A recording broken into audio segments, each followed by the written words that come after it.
नमस्कार, moneycontrol.com हिंदी में आप सभी का स्वागत है। मैं हूँ शीतल। आज हम बात करेंगे टैक्स पेयर्स की उम्मीदों को लेकर और इन्हीं उम्मीदों पर बातचीत करने के लिए आज हमारे साथ हैं institute of chartered accountant of India के ex president Shri Amarjeet Chopra ji. Sir, moneycontrol.com में आपका स्वागत है। Thank you. सर, जैसे बजट को लेके सब जगह चर्चाएं हैं, सब लोग अपनी जो एक्सपेक्टेशन है वो वित्त मंत्री जी के आगे अपनी रख रहे हैं, उस पर बात कर रहे हैं, उस पर चर्चा कर रहे हैं। तो उसी चर्चा को हम आपके साथ आगे बढ़ाते हुए सबसे पहला सवाल ये है कि डायरेक्ट टैक्स को लेकर ही हम लोग बात करेंगे, क्योंकि आम लोगों को उससे ज्यादा कनेक्शन होता है। अगर हम इस पे बात करें तो सबसे पहला सवाल यही है कि डायरेक्ट टैक्स को लेकर क्या उम्मीदें हैं बजट में? देखिए, आप बात डायरेक्ट टैक्स की करें या इनडायरेक्ट टैक्स की करें, सवाल ये है कि प्रेजेंट जो स्थितियां हैं, जो प्रेजेंट सर्कमस्टांसेस हैं, हालात हैं देश के, और जो कोविड की थर्ड वेव हमारे सामने आई हुई है, हाँ जी सर। उसको देखते हुए क्या वित्त मंत्री के पास कोई उपाय है कि जिससे वो डायरेक्ट टैक्सेस में या इनडायरेक्ट टैक्सेस में छूट दे पाएंगे? कि इस वक्त ऑलरेडी फिजिकल डेफिसिट जो सेकंड क्वार्टर का है वो 6.8% है, ये जी ध्यान सर। रखिएगा, which is very very large. अब एक तरीका तो ये हो सकता है कि भाई नोट छापे जाओ, जो मर्जी करो, कोई दिक्कत नहीं है और उस पर कोई रोकथाम नहीं है, परंतु फिर आपको इन्फ्लेशन का भी देखना। Already inflation is at a high level. आप इन्फ्लेशन मतलब कि आप चाहे सब्जियां लेने चले जाएं, आपको तो ज्यादा पता होगा, आप गृहिणी हैं, आप दालें लेने चले जाएं तो आपको पता लगता है कि इन्फ्लेशन का लेवल क्या है। पेट्रोल का हम सबको मालूम है, वो तो अब स्टेट गवर्नमेंट्स ने कुछ टैक्सेस में राहत दे के कुछ कम कर रखा है।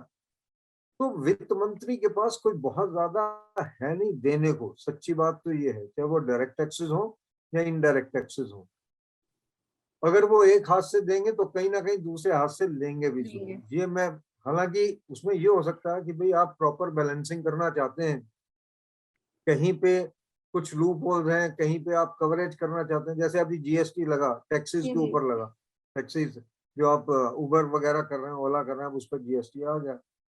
तो सरकार अपना बेस बढ़ाना चाहेगी, ये आप मान के चलिएगा। किसी भी सूरत में सरकार अपना बेस कम नहीं करेगी। हाँ, कई जगह त्रुटियां हैं, कई जगह कुछ मेरे ख्याल में खामियां हैं, उन खामियों को दूर किया जा सकता है।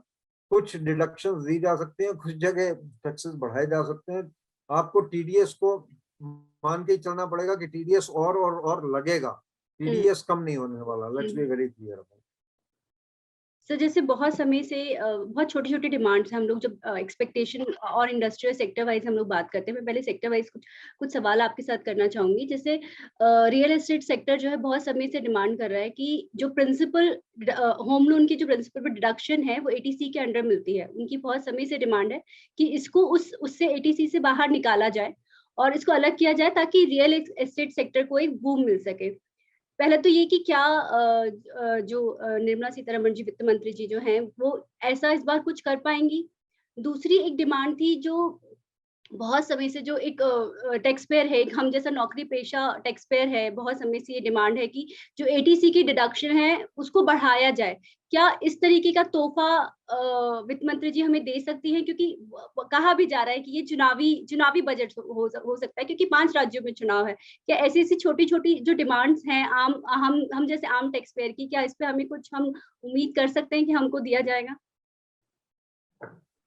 देखिए, मैं अगर इस देश का नागरिक हूँ, आप भी नागरिक हैं और हम सब नागरिक हैं, मैं फिर उसी बात पे आ रहा हूँ घुमा के कि चाहे 5 राज्यों में चुनाव है, परंतु वित्त मंत्री के पास देने के लिए क्या है? हुँ, आपका जो पहला प्रश्न है वो बहुत बढ़िया है। एक्चुअली मेरे अपने हिसाब से रियल एस्टेट सेक्टर जो है बड़े सालों से जूझ रहा है, तो हुँ, 7-8 साल हो गए जी। जूझ रहा है। मतलब कि नीचे की तरफ हम हैं, डिमांड नहीं है। पहले एनवायरमेंटल वालों ने गड़बड़ कर दी, हुँ, आप हुँ, नोएडा का देख लीजिए जो हशर हुआ है। अब थोड़ी थोड़ी डिमांड पिकअप करना शुरू की है, जी। और जो प्राइजेस हैं किसी फ्लैट के, उसी ये जब हमने ये डिडक्शन दी थी, उस वक्त फ्लैट्स के प्राइजेस जो आज के फ्लैट के प्राइजेस हैं उसके 1/3 थे या हुँ, 1/2 होंगे। हुँ, आज फ्लैट्स के प्राइजेस इतने बढ़ चुके हैं जी। कि आप जिस लोन की बात कर रहे हो, जिस इंटरेस्ट की बात कर रहे हो, उस इंटरेस्ट में गुजारा नहीं हो सकता नहीं हो बेसिकली, सकता। और उस पर छूट मिलनी चाहिए, ज्यादा लोन के ऊपर छूट मिलनी चाहिए। और मेरे अपने हिसाब से, मैं आपकी बात से बिल्कुल सहमत हूँ, ये 80C से निकलनी चाहिए, बाहर आनी चाहिए, अलग डिडक्शन होनी चाहिए। और पर्टिकुलरली जहां पे प्रॉपर्टी रेंट के लिए दी जा रही है, सेल्फ ऑक्यूपेशन के लिए ना भी दी जा रही है, वहां पे हमें एक काफी हायर छूट की अपेक्षा है। और हम चाहते हैं कि वित्त मंत्री उस बात पर गौर करें, क्योंकि अगर रियल एस्टेट सेक्टर बढ़ता है तो इसके कुछ और कंसिक्वेंसेस भी हैं, जिसका इसका स्टील के ऊपर सीधा असर है, इसका सीमेंट के जी। ऊपर असर है, इसका लेबर के ऊपर असर है, इसका एम्प्लॉयमेंट के ऊपर असर है, और हर सेक्टर्स पे सेक्टर के बेनिफिट ऊपर मिलेगा। इसका असर पड़ता है, जी, ऑर्गेनाइज सेक्टर में भी और अनऑर्गेनाइज सेक्टर में भी। जी, तो जी। मेरे हिसाब से वित्त मंत्री जी के लिए एक बहुत अच्छा, ये मेरे ख्याल में एक मुद्दा रहेगा, अगर वो कर सकती हो। तो जो छोटे लोग हैं, मतलब कि एक आम व्यक्ति भी है, देखिए आज अगर मैं किसी को ये कहूँ कि भी आपने गुड़गांव रोड पे, गोल्फ कोर्स रोड पे, चमिला उसमें, कैमिला में या किसी और में प्रॉपर्टी लेनी है जहाँ पे 15 करोड़ का ही फ्लैट है, तो कैमिलियस में, तो आप, उनके लिए मैं बात नहीं कर रहा हूँ, I am not talking about them, I am talking जी। About a person who has to buy a flat of about 60 lakh rupees, 70 lakh rupees, 1 crore rupees, क्योंकि इससे कम में फ्लैट्स है ही नहीं। Let's be very practical about it, जो भी एक डिसेंट लिविंग के लिए है। तो अगर उसने उसके लिए 35-40 लाख का लोन लेना, तो उसके ऊपर क्या इंटरेस्ट आएगा, हम सबको मानना पड़ेगा। और हम ये मानते हैं कि एक व्यक्ति 30% दे के 70% का लोन लेता। सही बात। अगर 60 लाख का हो, 60 लाख में से 15 लाख वो खुद देगा, जी। 20-25%, बाकी सारे का सारा लोन लेगा। तो उस बात को मद्देनजर रखते हुए जो छूट बढ़ानी चाहिए और एक अलग सेक्शन के अंदर छूट देनी चाहिए, मैं आपकी बात से बिल्कुल सहमत हूँ। दूसरी बात, जो आपने बात स्टैंडर्ड डिडक्शन की है, देखिए पिछले 2-3 साल में खर्चे लोगों के बढ़े हैं, मेडिकल के भी बढ़े हैं, जी। बाकी खर्चे भी बढ़े हैं, पेट्रोल बहुत बढ़ गया है, बहुत ज्यादा। सीधी सी बात है, पेट्रोल के प्राइसेस कहाँ से कहाँ छू रहे हैं। तो अगर मैं एक कम्यूटिंग का, ऑफिस से घर आने का और ऑफिस जाने का अगर खर्चा भी समझूं, या बिजनेस जो व्यवसायी है उसका भी एक जाने का खर्चा समझूं, कहीं पे आने का खर्चा समझूं, तो मेरे हिसाब से ये छूट स्टैंडर्ड डिडक्शन की बढ़नी चाहिए हर सूरत में। ये 50,000 से उठा के आपको 1 लाख के करीब ले जानी चाहिए, अगर और नहीं तो कम से कम 75,000 तो कर ही देनी चाहिए। That's how I look at it. Sir एक सवाल और था, क्योंकि हम लोग बहुत सारे रीडर्स के भी सवाल सुनते हैं, और हम चाहते हैं कि ये सवाल, मतलब ये रीडर्स, हम लोगों के रीडर्स की तरफ से ये सवाल था कि लास्ट टाइम वित्त मंत्री जी ने नया टैक्स स्लैब वो लेकर आए थे कि 5 लाख के ऊपर, मतलब अगर 5 लाख तक की आपकी इनकम है तो उसके ऊपर कोई टैक्स नहीं, मतलब 2 नए टैक्स स्ट्रक्चर लेकर आए थे। तो क्या इस बार अगर हम 5 लाख टैक्स स्लैब के अलावा जो पुराना वाला टैक्स स्लैब है, क्या उसमें कुछ उनको छूट मिल सकती है? ये सवाल बहुत सारे रीडर्स का हम लोगों का था कि क्या हमें मुझे उम्मीद करनी लगता चाहिए? नहीं, मुझे लगता नहीं। सरकार के पास जो रेवेन्यू रिसोर्सेज हैं, उनकी अगर मैं लिमिटेशन देखूं, तो मुझे लगता नहीं कि सरकार कुछ बहुत ज्यादा कर पाएगी जी। इंडिविजुअल्स की स्लैब रेट्स में। सीधी सी बात मैं यही कह पाऊंगा। हालांकि अगर टैक्स स्लैब्स की मैं बात करूं, तो जो पार्टनरशिप फर्म्स है, जी। अगर कारपोरेट्स और पार्टनरशिप को कंपेयर करूं, तो partnership firms are paying much higher compare to the corporates. Corporates. Corporates पे तो आपने 25% का और 15% का एक वो अलग से दिया है, हम्म। परंतु 15% वाले में आपको बाकी डिडक्शन नहीं मिलेंगे, 25%। अब वो पार्टनरशिप में मिनिमम आपका 30% और फ्लैट रेट है एकदम से। हम्म। परंतु उसके ऊपर आर्गुमेंट ये दिया जाता है कि जब पार्टनरशिप से जो पार्टनर्स को इनकम होती है वो टैक्स फ्री है, और जो कंपनी में डिविडेंड जाता है वो टैक्सेबल है। तो इसलिए उस पर 25% जस्टिफाइड है, इस पर 30% जस्टिफाइड है। पर मेरे हिसाब से पार्टनरशिप का टैक्स रेट आप 2.5% कम करें, 3% कम करें, 4% कम करें, आपको करना चाहिए। पर इंडिविजुअल्स में मुझे लगता नहीं कि बहुत ज्यादा कोई हेर फेर होने वाला है। एक बात मैं जरूर वित्त मंत्री साहिबा से कहना चाहता हूँ इस आपके माध्यम से, बेसिकली जहां तक सवाल एग्जेम्पशन लिमिट का है, एग्जेम्पशन लिमिट को आपको इंडेक्स के साथ, इन्फ्लेशन इंडेक्स के साथ लिंक जी। कर देना चाहिए। आप नहीं चाहते कि आप 2.5 लाख से 3 लाख करें, आप कहते हैं इसके ऊपर जस्टिफिकेशन नहीं है कुछ भी, या है या नहीं है, मैं उस बात पे जाना ही नहीं चाहता। परंतु एक बात की जस्टिफिकेशन तो है कि जितना इन्फ्लेशन बढ़ता है उतना आपका एग्जेम्पशन लिमिट भी बढ़नी चाहिए, या आप एडजस्टेड टैक्स रेट ले लीजिए उसके हिसाब से। तो आप मेरी वित्त मंत्री साहिबा से एक ही गुजारिश है आपके थ्रू, आपके माध्यम से, कि आप अपने एग्जेम्पशन लिमिट को इंडेक्स कर दीजिए इन्फ्लेशन के साथ। तो मेरे ख्याल में किसी व्यक्ति को कोई रंजिश ही नहीं रह पाएगी। अगर 5% बढ़ता तो 5% एग्जेम्पशन लिमिट बढ़ जाएगी, अगर 6% बढ़ता तो 6% बढ़ जाएगी, अगर कम होता तो मैं कह रहा हूँ कम कर दीजिए ना, कोई दिक्कत नहीं है। You if the government is able to bring down the prices, और आप ये कहते हो भाई आपकी कैरी होम जो है बढ़ गई, तो ठीक है, एग्जाम्पशन लिमिट भी आप कम कर दीजिए। परंतु कम से कम जो मेरी कैरी होम है, जो मेरे को मिलना चाहिए अपनी नीड्स के लिए, बेसिक नीड्स के लिए, वो तो उतना मिलना चाहिए। सर एक सवाल हम लोगों के रीडर का और है, और ये बेसिकली ये मेरा भी सवाल है। मुझे नहीं मालूम कि जैसे कहते हैं ना कि पेट्रोल अभी हम 100 रुपीज पर लीटर हम लोग खर्च कर रहे हैं, मोस्ट ऑफ द सिटी 100+ ही है प्राइस, कि क्या वो पुराने दिन लौट कर आएंगे जब हम लोग 65 या 70 रुपए में पेट्रोल। आप पूछें या ना पूछें, मैं ये कहूंगा वो नहीं आएंगे। वो आ सकते हैं तभी अगर पेट्रोलियम प्रोडक्ट्स को आप जीएसटी के अंडर लें। परंतु पेट्रोलियम प्रोडक्ट्स जो हैं वो बहुत एक मेजर रेवेन्यू का सोर्स है स्टेट गवर्नमेंट्स के लिए, सेंट्रल के लिए। तो वो क्योंकि बेसिकली सेंटर कलेक्ट करता है, सेंटर कलेक्ट करके शेयरिंग होती है स्टेट्स के साथ में। मुझे लगता नहीं कि ये कभी होगा। वो कभी ऐसे ही होगा कि आपने 10 रुपए बढ़ाए, फिर आपने कहा अच्छा जी अब हम आपको 2 रुपए का रिलीफ दे देते हैं, हम स्टेट लेवल को कहते हैं भी टैक्सेस घटा दें। उसमें भी ये चलेगा जहां पे सेंट्रल रूल स्टेट्स होंगे वो पहले कर देंगे, जो अपोजिशन रूल स्टेट्स होंगे वो बाद में करेंगे, क्योंकि उनको करना पड़ेगा, फॉलो करना पड़ेगा उस बात को। That is a different matter. परंतु अगर आप ये समझते हैं कि कभी 60 रुपए या 70 रुपए पेट्रोल आएगा, तो मुझे नहीं लगता कि आएगा, क्योंकि ऐसा नहीं हुआ कि इंटरनेशनल प्राइसेस कम नहीं हुए। एक बात को ध्यान रखिएगा, इंटरनेशनल प्राइसेस कभी 125 के ऊपर होते थे, $125 पर बैरल, और उसके बाद 40 तक भी आया, मेरे ख्याल 35 तक भी आया। हमारे यहाँ पे पेट्रोल प्राइसेस कम नहीं हुए क्योंकि हमने अपने टैक्सेस कम नहीं किए। हमने अपने टैक्सेस बल्कि उस पीरियड में बढ़ाए, क्योंकि हमारे को शायद और खर्चे करने थे, हमें कुछ और प्रोजेक्ट्स के ऊपर खर्चा करना था। कुछ पहली गवर्नमेंट्स ने बोरोइंग्स कर रखी थी, उन बोरोइंग्स की हमने केयर करनी थी, बेसिकली उनको पैसा वापस करना था। तो कुछ सरकार की अपनी मजबूरियां रही हैं, और वो मजबूरियां आने वाले समय भी गिनाएंगे। अगर आप ये समझते हैं कि 60-70 रुपए 50 रुपए पे कभी पेट्रोल आएगा, तो आएगा नहीं, क्योंकि हमने तो वो टाइम देखा जब 1 रुपए 92 पैसे या 1 रुपए 90 पैसे लीटर हुआ करता था। अगर आज हम ये सोचना शुरू करें कि कभी 1 रुपए 90 पैसे में मिलेगा, तो ये कहानियां हम अपने ग्रैंड चिल्ड्रन को, पोते पोतियों को, दोते दोतियों को सुनाने के लिए रहेंगे। इससे ज्यादा और कुछ नहीं होने वाला। तो ये बिल्कुल वैसा है कि पहले मैं एक सिंपल मैं भी एक वर्किंग वुमन हूँ, मैं इसको इस तरीके से ले सकती हूँ कि पहले मेरी जो कार की जो टंकी थी वो 2000 मैक्सिमम 2200 में फुल हो जाती थी। अब पूरा मुझे 3500 अराउंड समथिंग लग जाता है उसको फुल कराने में। बिल्कुल ठीक बात।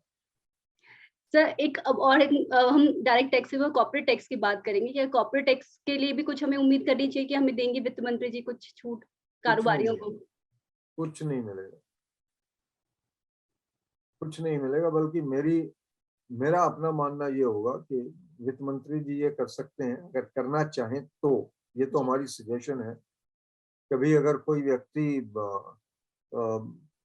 इंफ्रास्ट्रक्चर प्रोजेक्ट्स में पैसा लगा रहा है, या कोई व्यक्ति स्पोर्ट्स के अंदर पैसा लगा रहा है, मतलब कि आपने किसी टीम को स्पॉन्सर किया और उसको ओलंपिक्स में भेज दिया, या आपने उसको एशियाड में भेज दिया, या आपने उसको कॉमनवेल्थ में भेज दिया, तो उसको वेटेड डिडक्शन दीजिए ना। 100 रुपया वो खर्च करे, आप उसको 133 रुपए दे दीजिए, 150 रुपए दे दीजिए। हिंदुस्तान में कम से कम कुछ डेवलप तो हो, स्पोर्ट्स पर्सन डेवलप तो हो। मेरी एक और सजेशन है कि अगर कोई व्यक्ति, क्योंकि हमारे यहाँ टूरिज्म को प्रमोट करने की बड़ी जबरदस्त जरूरत है basically, if you really ask me. क्योंकि मैं जब दूसरे देशों में जाता हूँ तो वहां देखता हूँ टूरिज्म को किस तरीके से प्रमोट किया जाता है, किस तरीके से अपने हेरिटेज प्रॉपर्टीज को रिटेन किया जाता है। तो जो आप पीपीपी प्रोजेक्ट्स क्रिएट करिए, उसमें पब्लिक पार्टनरशिप प्रोजेक्ट्स क्रिएट करिए, और जो व्यक्ति उसमें पैसा लगाता है आप उसको कलेक्ट करने दीजिए ना, जो भी वो कलेक्ट करता। परंतु अगर आप टूरिज्म को प्रमोट करना चाहते हैं, जैसे आप इंफ्रास्ट्रक्चर प्रोजेक्ट्स में पीपीपी लेके आए, मेरे हिसाब से अगर आप टूरिज्म प्रोजेक्ट्स में लेके आते हैं पीपीपी मॉडल, तो वो बहुत सक्सेसफुल रहेगा। और उसमें देश को बड़ी अच्छी फॉरेन एक्सचेंज मिल सकती है, सच्ची बात। और उसमें एम्प्लॉयमेंट बहुत बढ़ेगी आपकी, अगर आप सही मानों में समझें। तो मेरे के पास, वित्त मंत्री के पास कारपोरेट्स देने के लिए कोई लंबा चौड़ा है नहीं। मैंने पहले भी आपसे ये बात कह दी और फिर कह रहा हूँ, हाँ कहीं ना कहीं पे डिडक्शंस को इधर उधर वो कर सकती हैं। क्योंकि अगर रिसर्च के प्रोजेक्ट्स हैं उनमें अगर आप और ज्यादा देना चाहते हैं तो आप दे दीजिए बेटी डिडक्शन में, जितना भी आप ज्यादा देना चाहते हैं। तो वो आप जो भी करना चाहें करें, परंतु अगर आप ये समझें कि भाई वो टैक्स रेट कम कर देंगी या कुछ और कम कर देंगी, हाँ आप ये एक्सपेक्ट कर लें कि भाई डिविडेंड के ऊपर टैक्स कम कर देंगे, तो इंडिविजुअल्स को फायदा हो सकता है, प्रमोटर्स को फायदा हो सकता है। प्रमोटर्स जो अपने हाथ में डिविडेंड लेते हैं, अगर उस पर कम टैक्स लगता है तो वो डेफिनेटली फ्लो बैक हो सकता है, इंडस्ट्री में वो पैसा वापस लग सकता है। सर एक सवाल और कि जैसे अगर हम इंडस्ट्री की बात करें, अभी कोरोना की तीसरी लहर की बात हो रही है और रोजाना 1 लाख मतलब 1 लाख केसेस हमारे आने लगे हैं और बजट 1,50,000 हो गए कल। जी मतलब 1,51,000, ऑन एवरेज हमारा उससे 85,000 तो सिर्फ 3 स्टेट्स में है। जी सर। तो ऐसे में अगर हम कुछ सेक्टर्स की बात करें, क्योंकि ये सवाल ना कुछ सेक्टर्स की तरफ से जो हम लोग बजट एक्सपेक्टेशन की बात करते हैं सभी सेक्टर से, specially tourism, specially hotel industry जो सबसे ज़्यादा ये थर्ड वेव आती है और देखिए इस थर्ड वेव को कम होते-होते जैसे कहते हैं ना होते भी कई कुछ महीने लग जाएँगे इसमें भी और ये 5-6 महीने फिर मुझे लगता है कि स्पेशली जो ये 2 सेक्टर है होटल इंडस्ट्री और टूरिज्म टूर एंड ट्रैवल ये सबसे ज़्यादा इफेक्टिव सबसे ज़्यादा असर इन पे होने वाला है। तो ऐसे में मतलब स्पेशली इनके लिए क्या बजट में हम कुछ सुनेंगे या कुछ मतलब वित्त मंत्री जी को करना चाहिए, इनके लिए कुछ अनाउंस करना चाहिए? देखिए, सुनेंगे या नहीं सुनेंगे ये तो मैं नहीं कह सकता, परंतु करना चाहिए। हुँ, it's a writing on the wall, इसमें कोई शक नहीं है।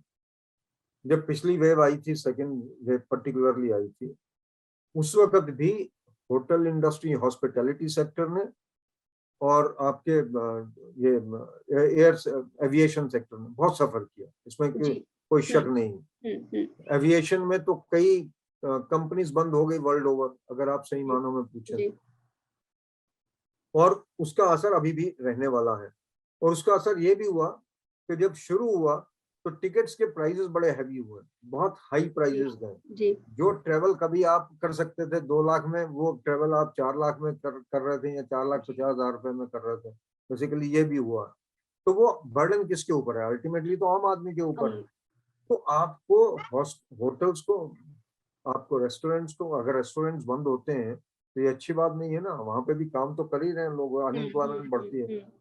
तो कहीं ना कहीं हमें हिंदुस्तान से बाहर निकल के बाहर के मॉडल्स को भी देखना पड़ेगा। सच्ची बात ये है, अगर आप यूएस में जाएं या कनाडा में जाएं तो वहां पे उन्होंने बजाय किसी और माध्यम से पैसा देने के डायरेक्ट सब्सिडीज दी हैं कि भाई अगर आप लेबर को एम्प्लॉय करके रखोगे तो हम लेबर के लिए आपको इतना पैसा देने को तैयार है। परंतु फिर अब बात वहीं पे आएगी कि हम कितने नोट छाप सकते हैं। बेसिकली हमारी population itself is a problem, ये एसेट भी है और लायबिलिटी भी है। लायबिलिटी ज्यादा है बजाय एसेट के। तो ये, अगर आप मेरे से डिजायरेबिलिटी मांगते हैं कि क्या ये चाह ठीक है, तो मैं कहता हूँ बिल्कुल ठीक है। आपको होटल इंडस्ट्री को, आपका एविएशन इंडस्ट्री को, पूरी टूरिज्म इंडस्ट्री को, आपके टूर ऑपरेटर्स को आपको डेफिनेटली कहीं ना कहीं पे स्ट्रेंथन करना पड़ेगा। उनको डायरेक्ट सब्सिडीज देनी पड़ेंगी, उनको टैक्स स्ट्रक्चर में, या आप लोन्स के रूप में किसी तरीके से करें, या जो उन्होंने लोन्स लिए हों उनमें किसी तरीके की कोई छूट दें। वो होगा या नहीं होगा ये मैं नहीं कह सकता। मुझे लगता नहीं कि वित्त मंत्री जी के पास कोई बहुत ज्यादा देने को होगा, वेरी फ्रेंकली। परंतु मैं डिजायरेबिलिटी इसकी एक्सट्रीम समझता हूँ। मेरे हिसाब से ये बहुत इंपॉर्टेंट मुद्दा है, जिसमें एम्प्लॉयमेंट भी अपने आप में बहुत बड़ा मुद्दा है। सीधी सी बात ये, अगर आप आज जितने हमारे टूरिस्ट स्पॉट्स हैं, आप चाहे साउथ के ले लें, उत्तरांचल के ले लें, JNK में ले लें, अगर आप वहां की टूरिज्म खत्म हो जाती है तो वहां के लोग खाएंगे क्या? वहां का जो एक वर्कर है, जो एक यूथ वर्कर भी है, वो सरवाइव कैसे करेगा?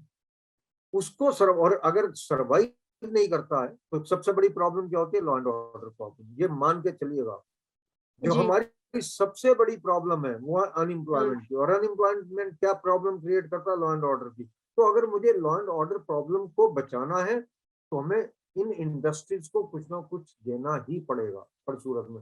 अगर हम नहीं देंगे तो कहीं ना कहीं हम समस्या में जा रहे हैं।